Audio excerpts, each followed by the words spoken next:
Good morning लोगोफोर दिनै मोनसे शर्ट आङो लागोन र' माने आङो शर्ट फेसबुक पेजनि थाखाय मोनसे शर्ट मिनि ब्लग बायदि होनो नागिरदों सार सिगाङाव आरो दङ नै निजोर माबाया दैमाया थाबाय ओरै जि मोजां मोजां दै बोहैगासिनो माने जोङो मोनसे पिकनिक स्पटखौ नायनो फैदों आरो ना काजिरङानि सिङावहाय कहरा बेखिनि एरियाखौ कहरा बुङोनो ओमफ्राय पिकनिक स्पटखौ जोङो नागिर फैनानै मोनफैबाय बारु प्लास जोङो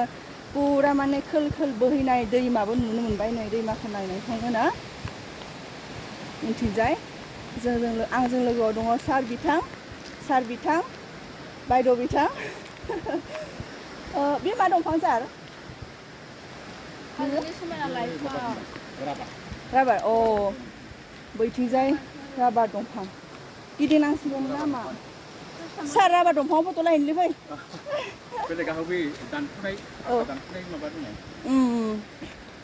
बेनिफ्राय माने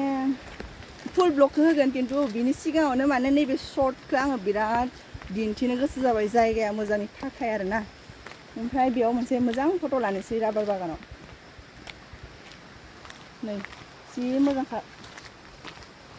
भिडिअ शुट खालामबा जि मोजां नुगोन बे जायगायाव गाखोनानै लाहैनोसै एसे सायाव राबार बागान बिथिंजाय हाजो बुरा पाहार ना मा होनदोंमोन सार बेखौ पाहारनि नामखौ माबायाबो होदोंमोन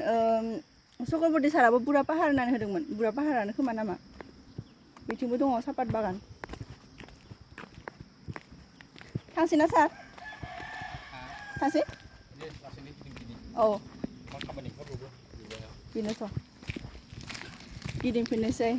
समायना हाजो आरो दंफां लाइफांखौ दोननानै थांसैलाय मोजां नुहुरो बेकग्राउन्डखौ उनथिंजाय बे जायगायाव फट'खौनो लानो रोङाखैमोन जि मोजां जायगाया पुरा ग्रिन हाग्रा आरोना